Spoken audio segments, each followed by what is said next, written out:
Thank you all very much.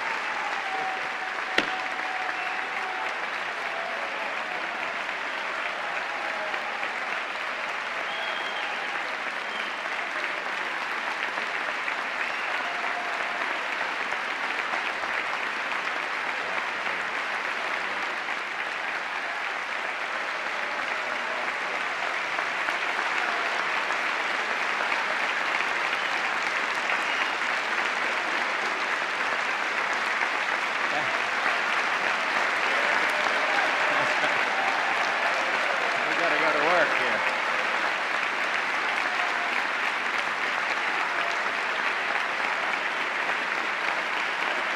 Hey, Dave.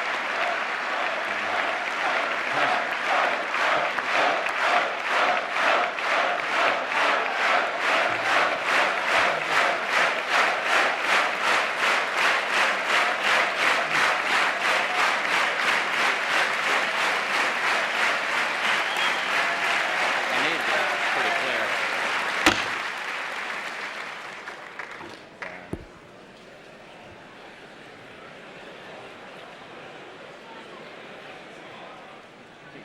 Mr. President, it is customary at joint sessions for the chair to present the president to the members of Congress directly and without further comment. But I wish to depart from tradition tonight and express to you, on behalf of the Congress and the country, and through you to the members of our armed forces, our warmest congratulations on the brilliant victory of the Desert Storm operation.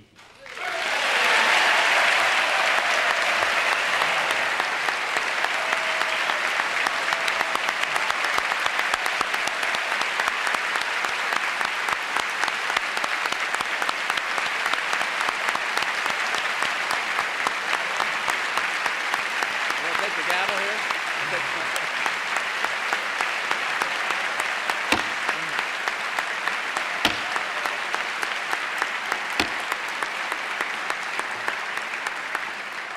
Members of the Congress, I now have the high privilege and distinct honor of presenting to you the President of the United States.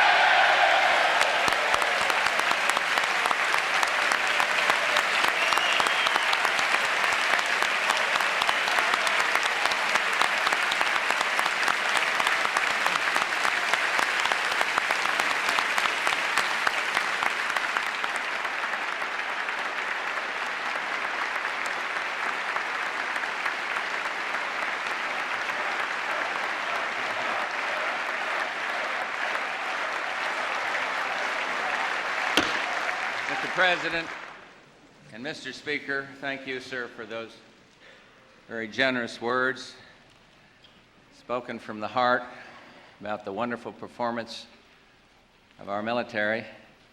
Members of Congress, 5 short weeks ago, I came to this House to speak to you about the State of the Union, and we met then in time of war. Tonight, we meet in a world blessed by the promise of peace. From the moment Operation Desert Storm commenced on January 16th until the time the guns fell silent at midnight 1 week ago, this nation has watched its sons and daughters with pride, watched over them with prayer. As Commander-in-Chief, I can report to you our armed forces fought with honor and valor. And as President, I can report to the nation, aggression is defeated, the war is over.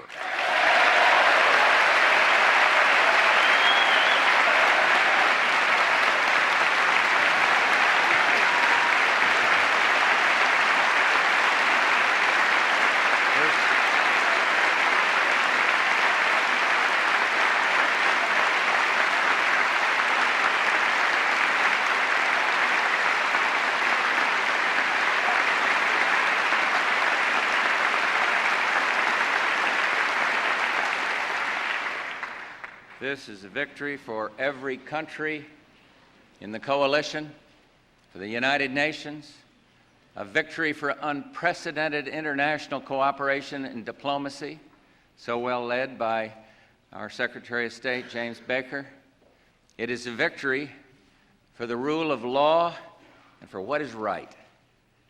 Desert Storm's success belongs to the team that so ably leads our armed forces, our Secretary of Defense and our Chairman of the Joint Chiefs, Dick Cheney and Colin Powell.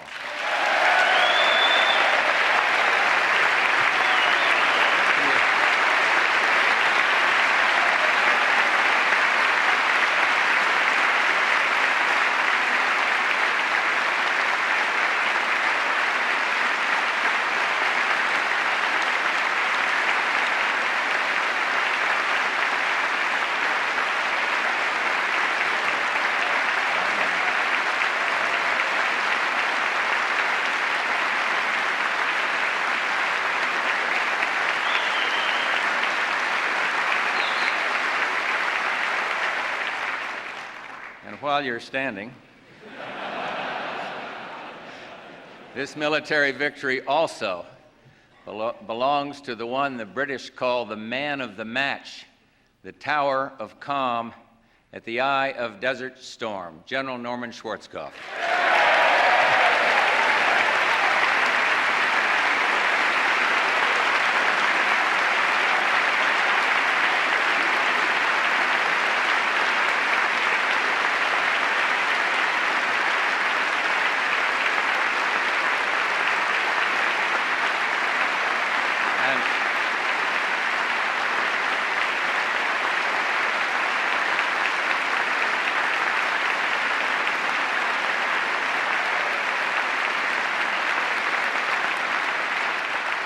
Let us, recognizing this was a coalition effort, let us not forget Saudi General Khalid, Britain's General de la Billière, or General Roquejoffer of France, and all the others whose leadership played such a vital role.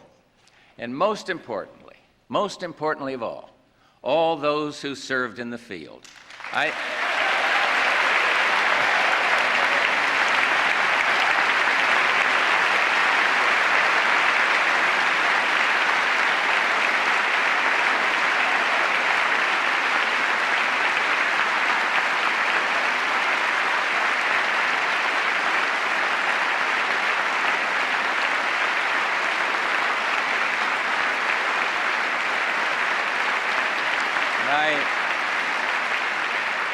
I thank the members of this Congress. Support here for our troops in battle was overwhelming, and above all, I thank those whose unfailing love and support sustained our courageous men and women. I thank the American people. Tonight I come to this House to speak about the world after war. The recent challenge could not have been clearer. Saddam Hussein was the villain, Kuwait the victim. To the aid of this small country came nations from North America and Europe, from Asia and South America, from Africa, from the Arab world, all united against aggression. Our uncommon coalition must now work in common purpose to forge a future that should never again be held hostage to the darker side of human nature.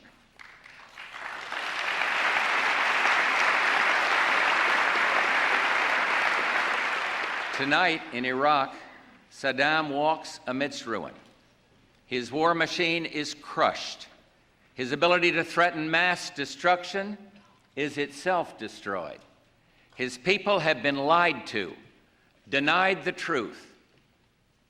And when his defeated legions come home, all Iraqis will see and feel the havoc he has wrought. And this I promise you, for all that Saddam has done to his own people, to the Kuwaitis, and to the entire world, Saddam and those around him are accountable.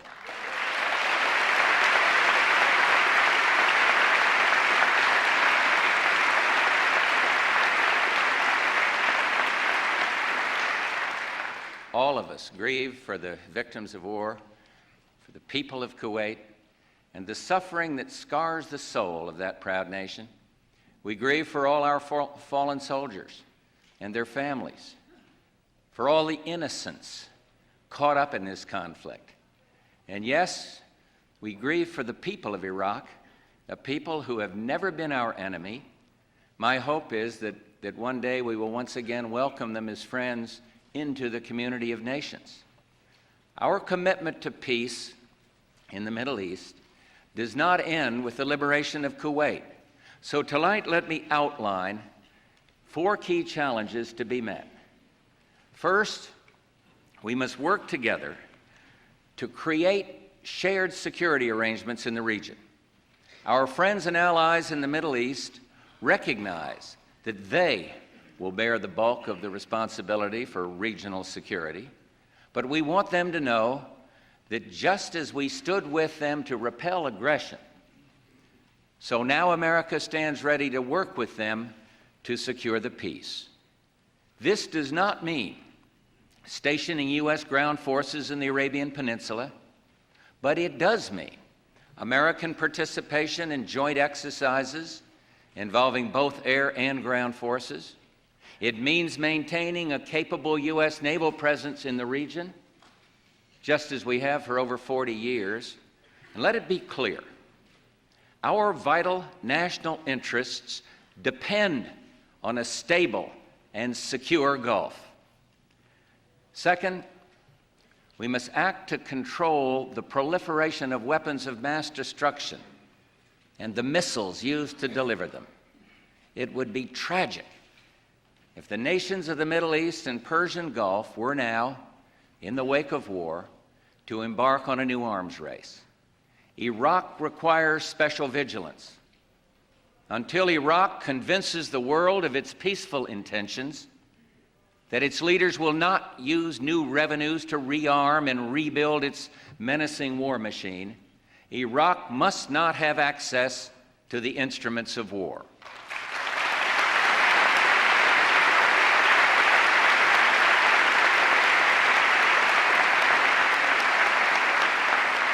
And third, we must work to create new opportunities for peace and stability in the Middle East. On the night I announced Operation Desert Storm, I expressed my hope that out of the horrors of war might come new momentum for peace. We've learned in the modern age, geography cannot guarantee security, and security does not come from military power alone. All of us know the depth of bitterness that has made the dispute between Israel and its neighbors so painful and intractable. Yet, in the conflict just concluded, Israel and many of the Arab states have for the first time found themselves confronting the same aggressor. By now it should be plain to all parties that peacemaking in the Middle East requires compromise. At the same time, peace brings real benefits to everyone. We must do all that we can to close the gap between Israel and the Arab states and between Israelis and Palestinians. The tactics of terror lead absolutely nowhere. There can be no substitute for diplomacy.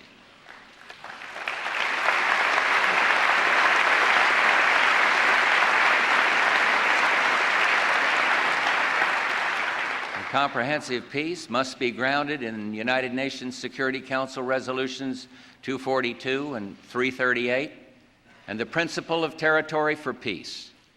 This principle must be elaborated to provide for Israel's security and recognition, and at the same time for legitimate Palestinian political rights.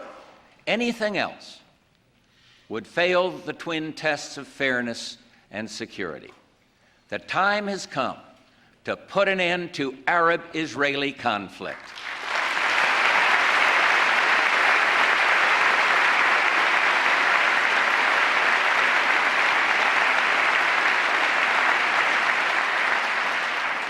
The war with Iraq is over. The quest for solutions to the problems in Lebanon, in the Arab-Israeli dispute, and in the Gulf must go forward with new vigor and determination. And I guarantee you, no one will work harder for a stable peace in the region than we will. Fourth, we must foster economic development for the sake of peace and progress. The Persian Gulf and Middle East form a region rich in natural resources, with a wealth of untapped human potential. Resources once squandered on military might must be redirected to more peaceful ends. We are already addressing the immediate economic consequences of Iraq's aggression. Now, the challenge is to reach higher, to foster economic freedom and prosperity for all the people of the region. By meeting these four challenges, we can build a framework for peace. I've asked Secretary of State Baker to go to the Middle East to begin the process. He will go to listen, to probe, to offer suggestions, to advance the search for peace and stability. I've also asked him to raise the plight of the hostages held in Lebanon. We have not forgotten them, and we will not forget them.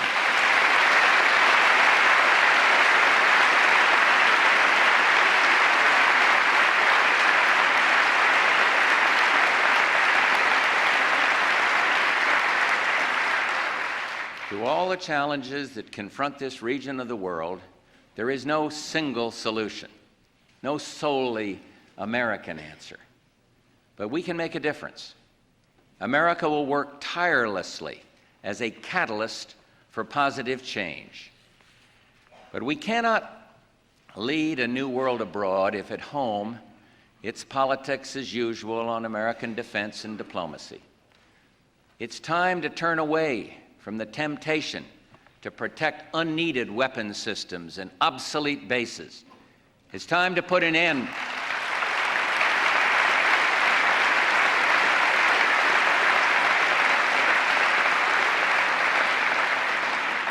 It's time to put an end to micromanagement of foreign and security assistance programs. Micromanagement that humiliates our friends and allies and hamstrings our diplomacy.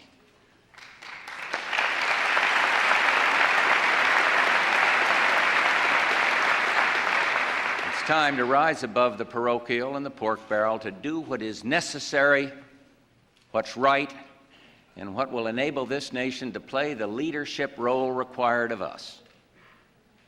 The consequences of the conflict in the Gulf reach far beyond the confines of the Middle East. Twice before in this century, an entire world was convulsed by war. Twice this century, out of the horrors of war, hope emerged for enduring peace. Twice before, those hopes proved to be a distant dream beyond the grasp of man. Until now, the world we've known has been a world divided, a world of barbed wire and concrete block, conflict, Cold War. Now we can see a new world coming into view, a world in which there is the very real prospect of a new world order. In the words of Winston Churchill, a world order in which the principles of justice and fair play protect the weak against the strong. A world where the United Nations, freed from Cold War stalemate, is poised to fulfill the historic vision of its founders. A world in which freedom and respect for human rights find a home among all nations. The Gulf War put this new world to its first test. And my fellow Americans, we passed that test. For the sake of our principles, for the sake of the Kuwaiti people, we stood our ground. Because the world would not look the other way. Ambassador El-Sabah, tonight, Kuwait is free. Where is it? And we are very happy about that.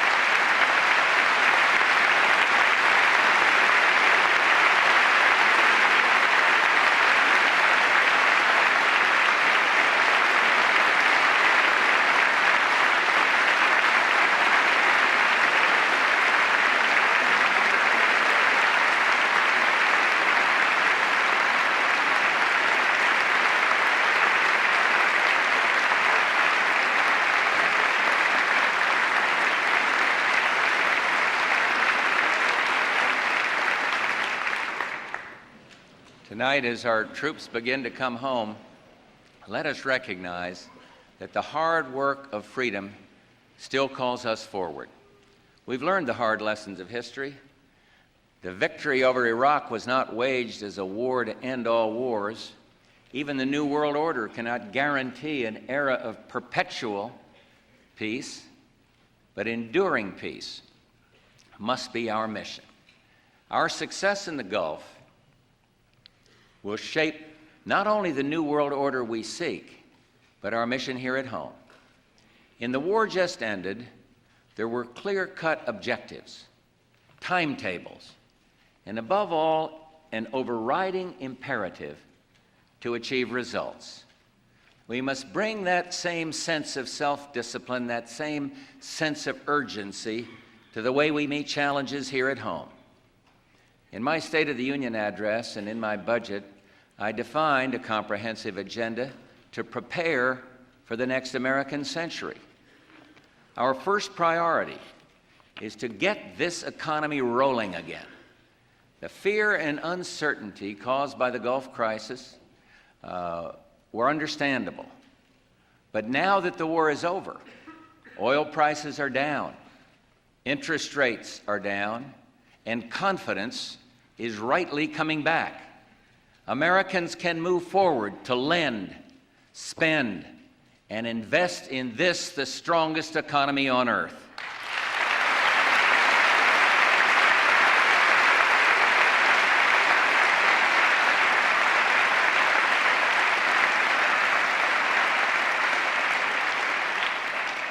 We must also enact the legislation that is key to building a better America.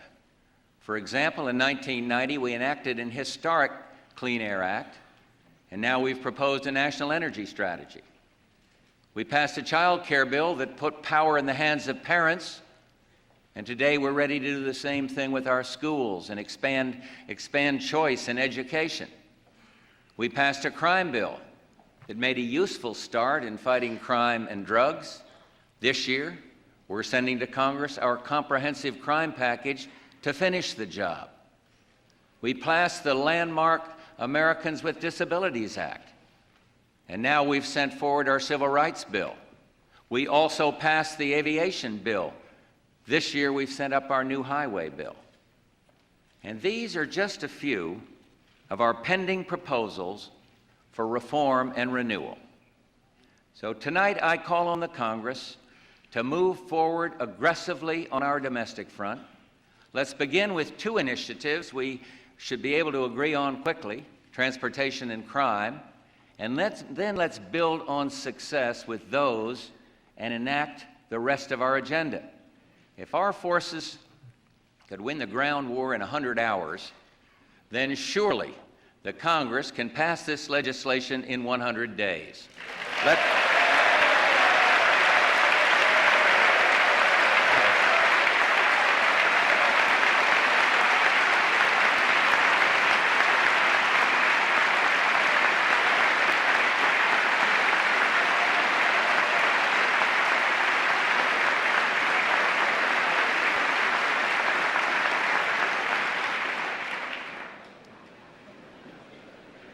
that be a promise we make tonight to the American people. When I spoke in this House about the state of our union, I asked all of you, if we can selflessly confront evil for the sake of good in a land so far away, then surely we can make this land all that it should be.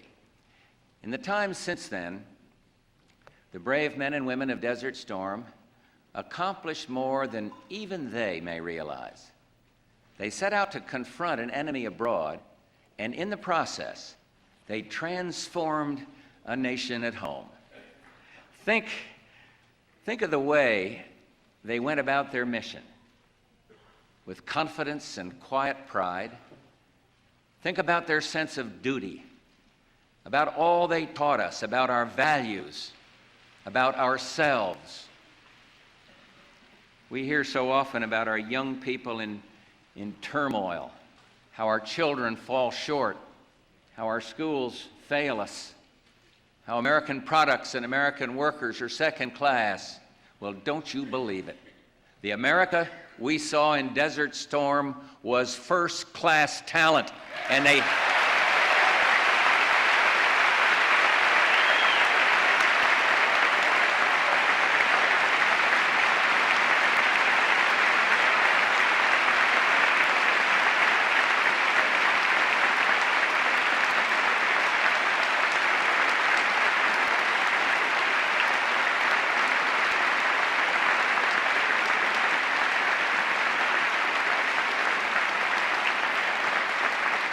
did it.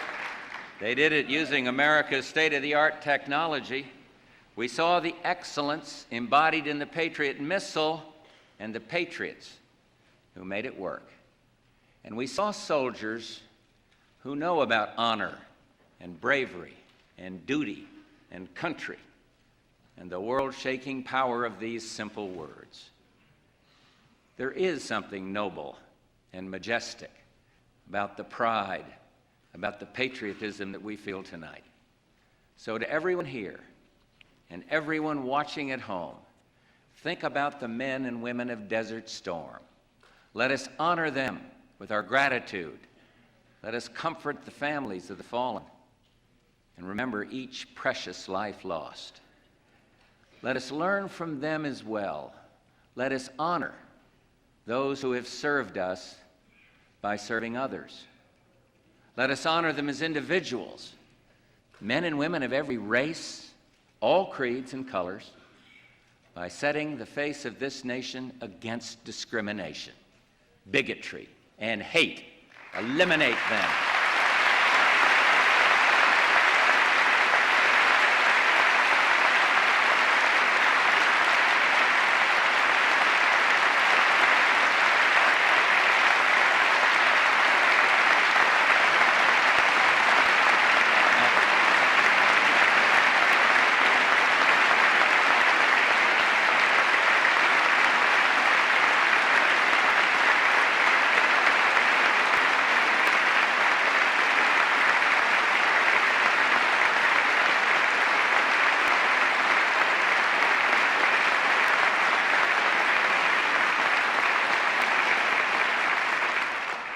Sure that many of you saw on the television the unforgettable scene of 4 terrified Iraqi soldiers surrendering. And they emerged from their bunker, broken, tears streaming from their eyes, fearing the worst. And then there was an American soldier. Remember what he said? He said, "It's okay. You're all right now. You're all right now." That scene says a lot about America, a lot about who we are. Americans are a caring people. We are a good people, a generous people. Let us always be caring and good and generous in all we do.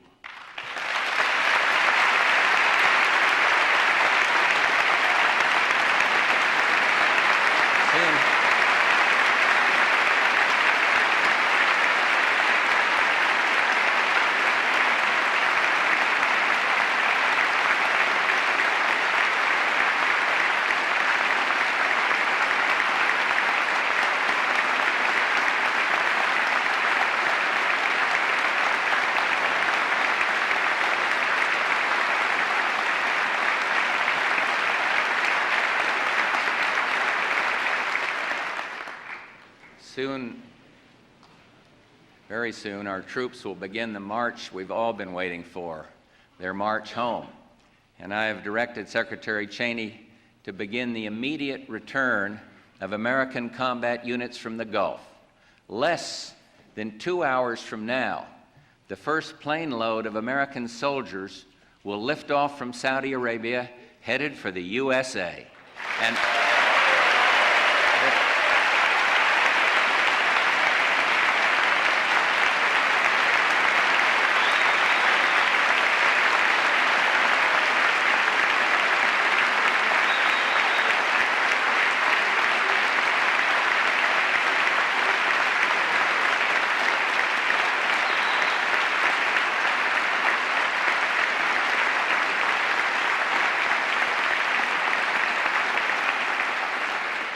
That plane will carry the men and women of the 24th Mechanized Infantry Division bound for Fort Stewart, Georgia. This is just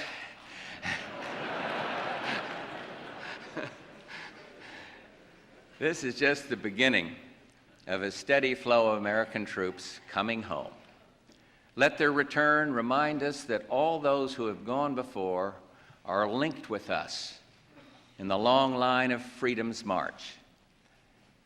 Americans have always tried to serve, to sacrifice nobly for what we believe to be right. Tonight, I ask every community in this country to make this coming 4th of July a day of special celebration for our returning troops.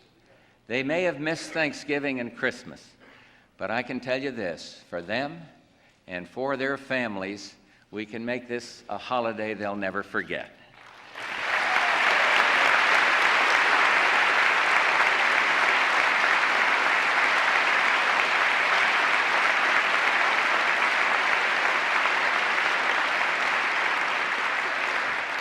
In a very real sense, this victory belongs to them, to the privates, and the pilots, to the sergeants, and the supply officers, to the men and women in the machines, and the men and women who made them work. It belongs to the regulars, to the reserves, to the National Guard. This victory belongs to the finest fighting force this nation has ever known in its history.